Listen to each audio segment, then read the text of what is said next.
With the newly inaugurated President Donald Trump now in office, we at FreeCashFlows have followed the media very closely regarding what they say Trump wants to do with Wall Street and the too big to fail narrative.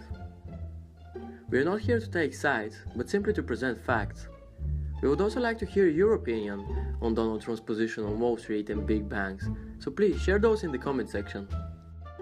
So let's start with the Dodd-Frank Act, which was originally designed to break up big banks and end the corrupt ways of Wall Street. So, how did it fulfill its purpose? By the time you're 6 or 7 years old, you're already learning about math and how to write and read. The Dodd-Frank Act is almost 7 years old, since Obama signed it into federal law in 2010, and it's far from even being able to stand on its own 2 feet. But it's not all bad with the Dodd-Frank Act. So let's start with the good stuff. It clearly sends a message that the years of Ronald Reagan's deregulation are finally at an end. The financial crisis did make it clear that less oversight is not always the answer. In the absence of the industry's ability to regulate its own behavior, something would have to change. Sadly, this is the only good thing it did. The Financial Services Committee has come up with a report about what consequences the Dodd-Frank Act has had on the US economy, and to be honest guys, it's not really pretty.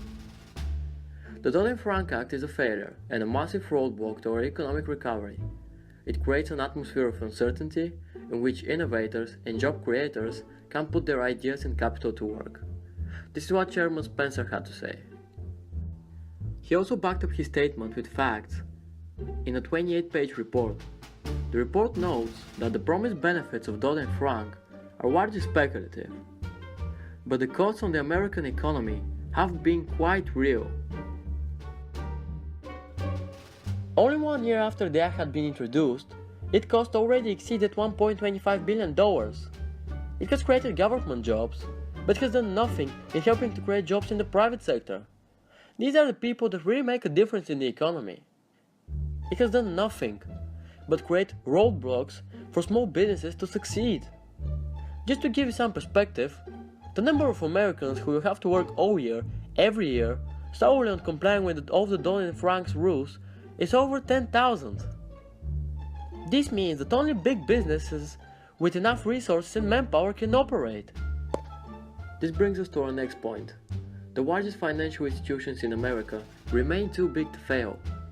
In fact, they're even bigger now. Even the former Treasury Secretary, Timothy Geithner, acknowledged that the Dodd-Frank Act does not end too big to fail. But perhaps, the biggest problem with the Dodd-Frank Act is that it failed to address the problems at Fannie Mae and Freddie Mac.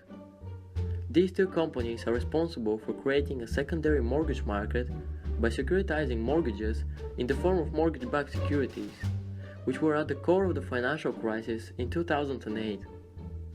You can see from this chart that the securities they were creating are practically worthless now. It is also worth mentioning that this is the worst recovery from a crisis since the Great Depression. And that tells you something about this useless act that Obama put into law. So it's not coming as a shock that President Trump wants to dismantle this act. Whatever political views you have, you can't argue with the facts. I personally support Trump on some issues, and on others, as abortion rights for example, I oppose him. I think that every woman has the right to do whatever she wants with her body.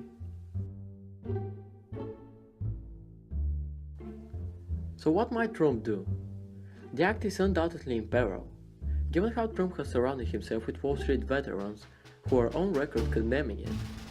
He elected Gary Cohn as his chief economic advisor, who was previously president and chief operating officer of Goldman Sachs. Will Congress back him? It sure seems Trump and congressional Republicans are on the same page. They have been criticizing the act since the beginning, so we should expect that they will support him, yes. So does Trump like Wall Street bankers? If you want a one-word answer, hardly. During his campaign, he accused hedge fund managers of getting away with murder, on paying taxes, and called for a 21st century Glass-Steagall Act that will divide commercial investment banking once again. This will basically disable large investment banks to speculate with depositors' money, and will make the banking sector a lot safer as a whole. So I would like to hear your opinion on the matter, guys. Please comment and share your views with us. Do you think that Donald Trump will be a good president in general? And what are your views on the future of Wall Street under his presidency? Thank you so much for watching, guys. Please share and subscribe. See you next time.